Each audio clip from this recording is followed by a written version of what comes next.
Summer around Grants Pass, Oregon is much like summer anywhere else in Oregon, but the same cannot be said for the other three seasons. You see, this quaint town is located in what is known as the Banana Belt. This is a stretch of land which for some reason stays warm much longer than the area surrounding it. It is so very profound that there is a marquee that stretches across the main drag of Grants Pass that says it all. It's the climate. This oddly warm stretch of land has parts of it that catch streams which are coming down from higher altitudes. This can sometimes cause the streams to swell from melting snow where they travel through the warm stretch of landscape. Once melt-off turns liquid and hits the streams, it moves too quickly to become frozen again in all but the most extreme cases. It was one of these streams which this story is born. The actual stream will not be mentioned because I don't want to bring any unwelcomed attention to any of the folks in the Grants Pass area. Suffice it to say, it is a stream which is one over from a stream known to the people in these parts as to being a place where the skeleton of a large creature, many believe it was a Bigfoot, was found. You won't read about it in the papers because when the two hunters who found it contacted the law, they were met by men in a black SUV who took the bones and told them the whole thing had never happened. When they threatened to tell people, the men in black said, "Go ahead, nobody will believe you anyway." Further evidence toward the environment of Bigfoot in the area of Grants Pass is it is considered to be in the highest area of concentration of reports of Bigfoot being spotted.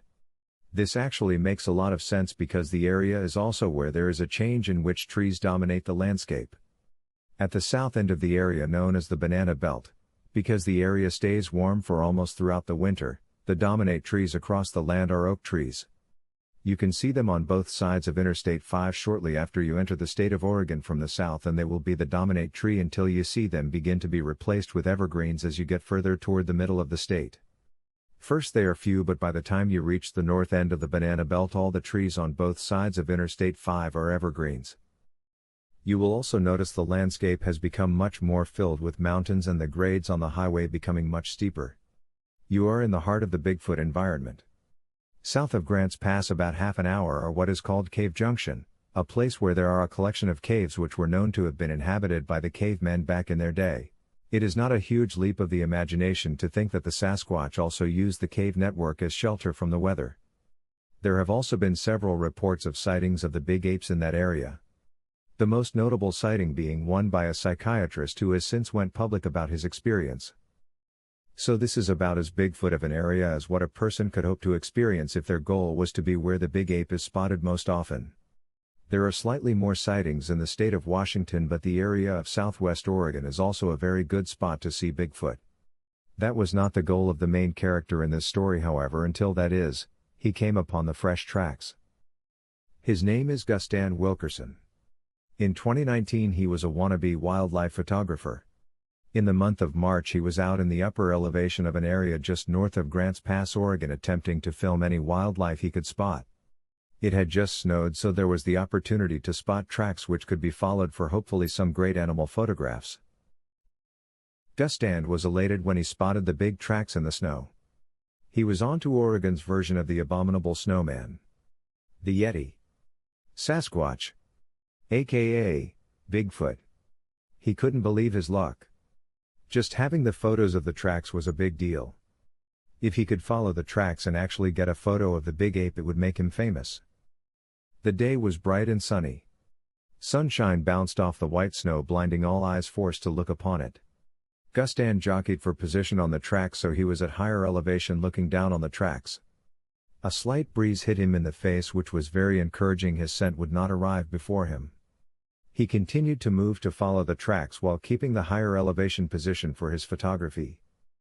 Suddenly the quiet of the day was broken by a lonely sounding howl that echoed across the land. Gustan was immediately put on alert. An intelligent human being would have concluded the howl came from what he was tracking. It sounded like it must have come from something big, and was in the direction he was tracking. What an incredibly lucky day. The snowfall being fresh, it practically ensured the tracks were very fresh. The day was completely clear, so he could track the creature's trail from a distance, which ensured he could get away if necessary. Or at least he thought he would have a good chance of escape. It wasn't until he came over the top of a steep hill that he discovered the tracks had circled back around, and now whatever it was making those tracks was behind him. Or there was a very good chance it was behind him. He wouldn't know for sure until he had continued to follow the tracks. Problem with that was now that the creature making those tracks had circled around behind him, it was more likely he would encounter the animal under its choice of circumstance rather than one of his choosing. A big mistake which most experienced hunters will tell you is not a feeling of security. In fact, it is quite unsettling to discover for the first time that you are the hunted, not the hunter. Even more so when you don't have any weapons on your person. Gus Stand had went out expecting to spot some deer, maybe a bear that had woke early for the season. If he got really lucky, which was a possibility since the snow was so fresh, that he might spot the tracks of a big cat. Seeing the tracks of Bigfoot was beyond his wildest dreams. However, now that it was much more than a dream, it was quickly becoming a nightmare. Gus Stand was not sure what to do. If he kept on, he might run into the beast.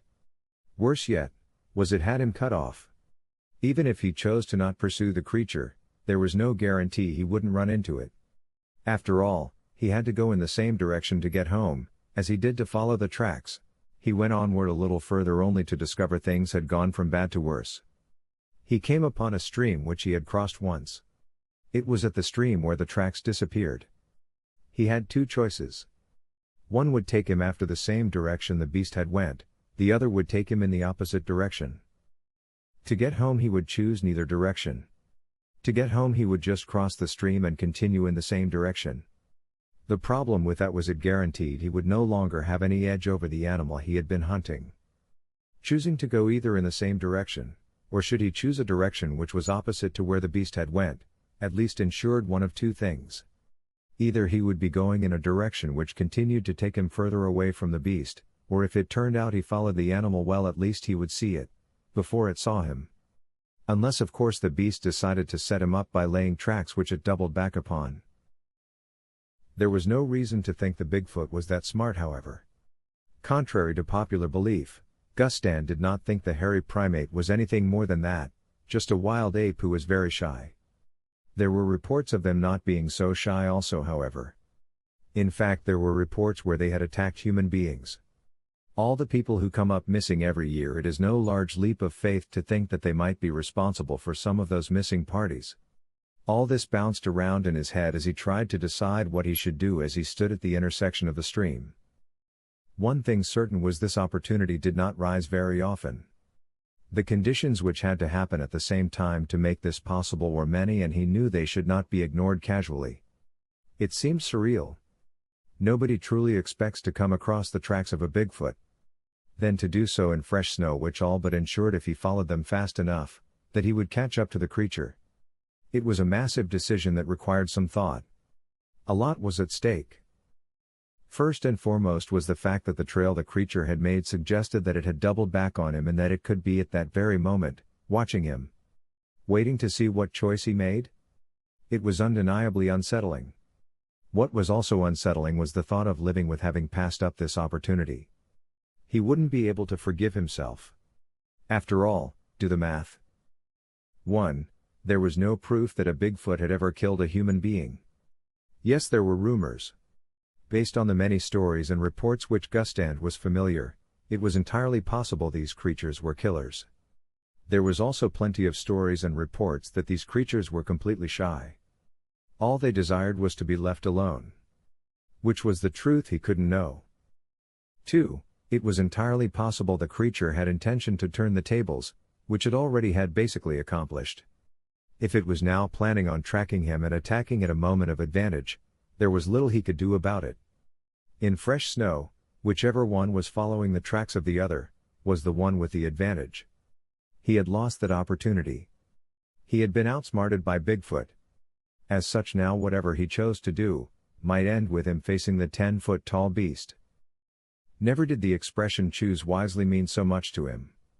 He tried to imagine in his mind coming face to face with such a creature. You would be tilting your head upwards. Actually do that before going any further. Stay with that poise for a count of 5. Just 5.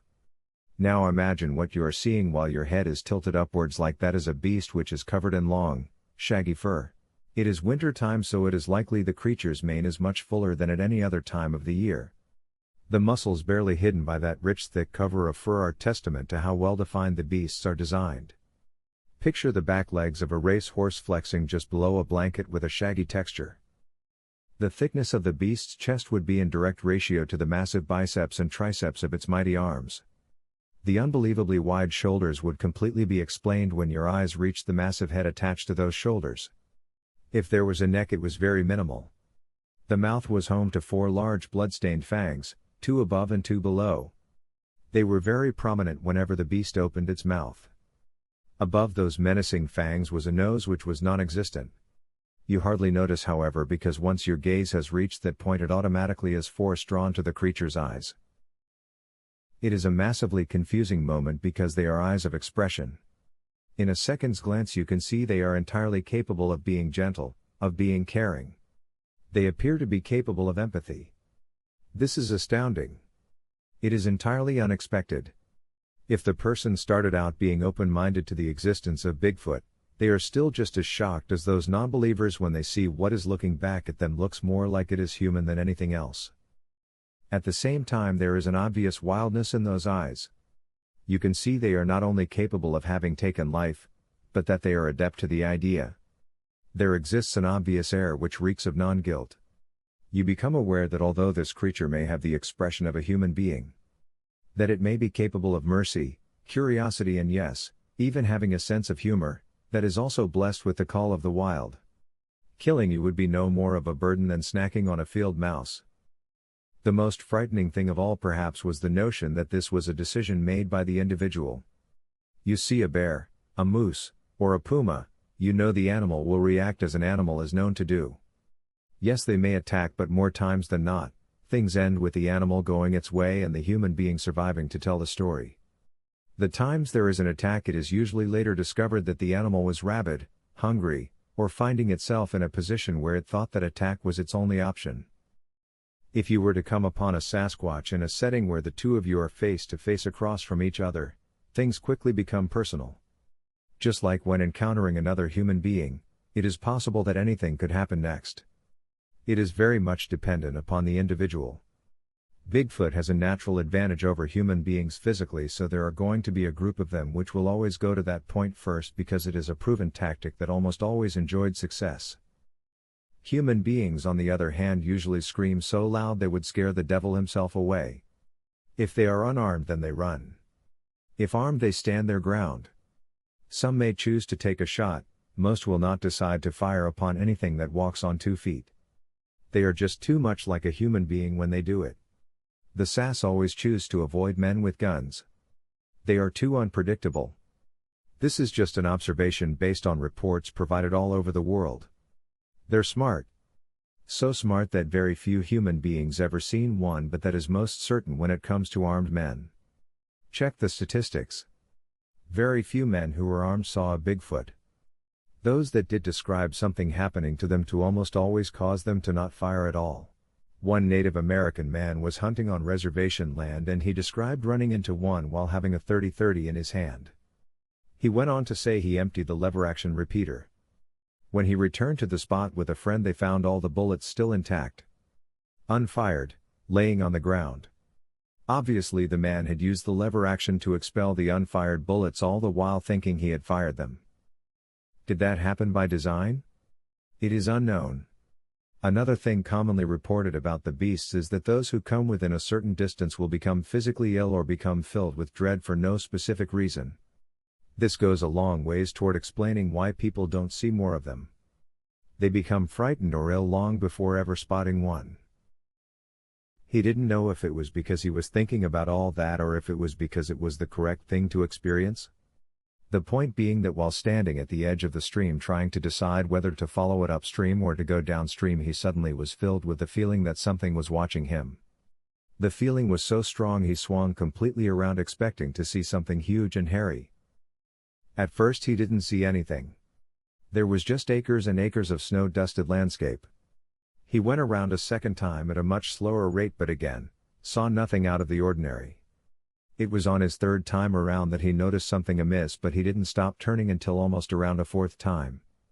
At about 3 times around, when it dawned on him, his body began to stop the turn without the conscious part of his brain taking notice. That part of his brain was concentrating on something much more important. How could he just be noticing this? Fear climbed up his legs, making them feel spindly. Then he felt its icy fingers slip around to the base of his spine and continue upwards, sending a chill through his body that made him shudder visually. Quickly Gustand got hold of himself. Did he give it away? He wasn't sure. What he was trying to hide was his expression. He prayed his face did not communicate the level of fear dominating his thoughts. He had made the granddaddy of boo-boos. He forced himself to look over at the trail the Bigfoot had made when it went across the last 3 or 4 football field lengths of landscape before reaching the edge of the river. There was no mistaking it now that he knew to look for it.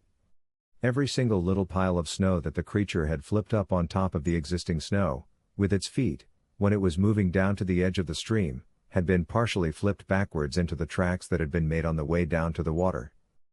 In other words, what he had concluded was that the creature had rushed down to the edge of the water and then immediately retraced his tracks back up to where the hill crested. Gustand squinted to view the edge of the snow cover as it hugged the crest of the hill. Yep, there it was. Again, how could he have been so stupid? He was lucky the creature didn't grab him when he passed the spot the first time. His eyes followed the crest of the hill the direction he thought there was a trail leading away from the original tracks. Or at least it could have been a trail made by something that had moved at a 90-degree angle from the original footprints. If that was correct, the creature must have shuffled its feet so not to look like footprints and instead give the impression the wind had caused things to look the way they did. In his ambitious desire to get a photo of the big beast, he had screwed the pooch big time. Whether the creature decided to just go after him at just that moment, or more likely it was due to the fact that the creature was watching his eyes, so when he followed that trail along the crest of the hill it took him directly to looking into the eyes of the beast. It had been laying down and it shook off snow, so it must have covered itself after laying down. On that sudden moment their eyes met. The big beast stood up to its full 9.5 feet, sending a shower of snow off its huge muscular body in all directions. Since the day had grown older during his trek following the footprints, the beast now had the sun to its back. It made for quite an intimidating sight seeing that monster rise out of what had seemed like nowhere, to a towering 9.5 feet, all the while sending a shower of snow and ice all glimmering like a million small diamonds had been thrown into the air around the creature's aura while it continued to rise to its full height.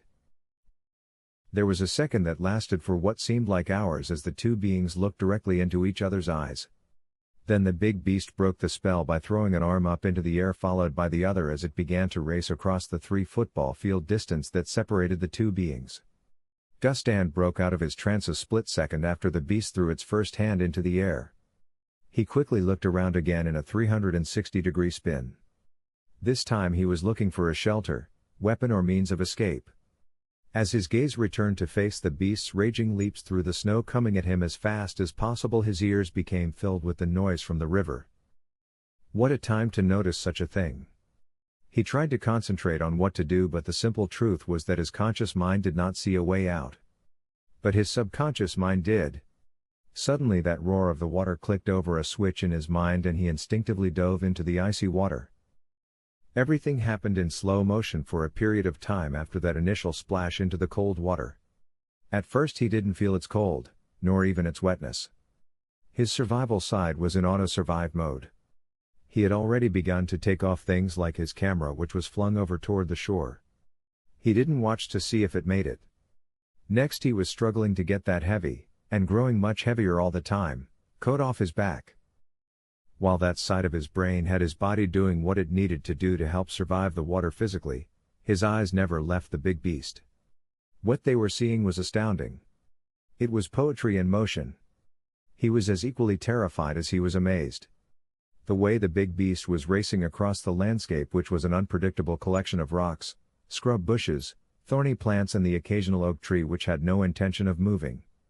Yet the big beast handled every obstacle faster than he could have imagined any animal having done, with such grace it was mesmerizing.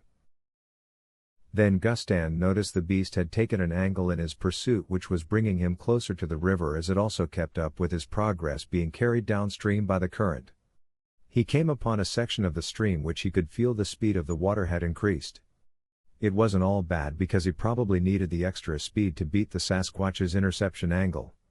Gustand had time to share a close-up look with the beast as it came racing up to where he was just leaving.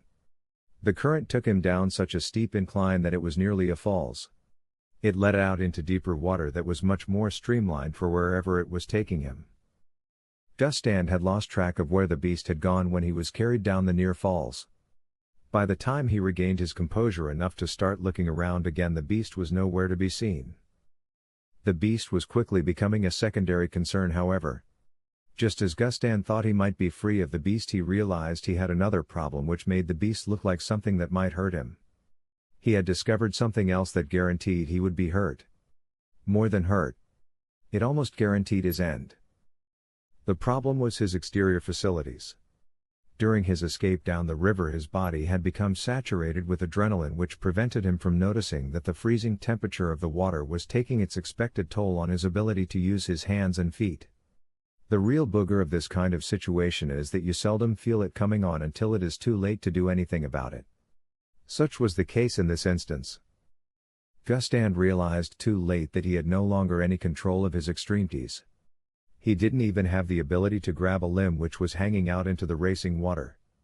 Just snagging a branch would have been enough to swing his frozen body over toward the shore enough that he would have had a chance to crawl his way out of the water. Instead, he was barely able to even get his body over close enough to the shore to get a chance at a limb. His hands just had no further ability to grasp anything. He went on down the stream for what seemed like more than an hour.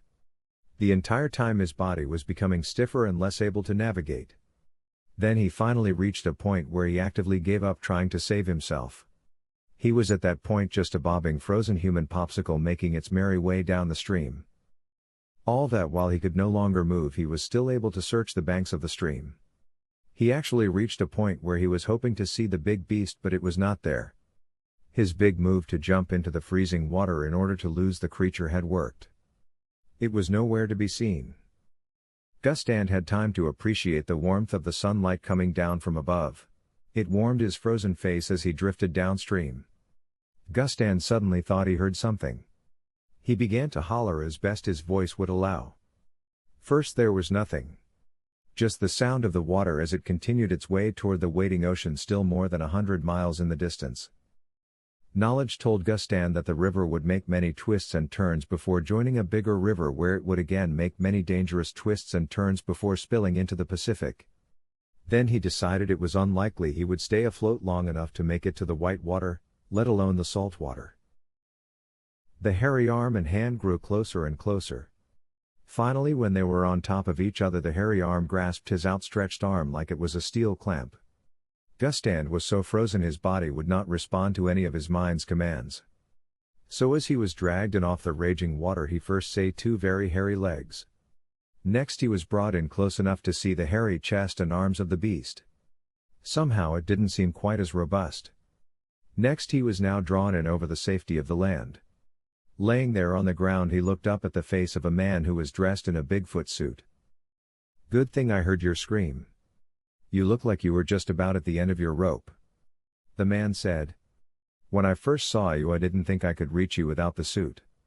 You are really lucky I happened to be out here today with this suit.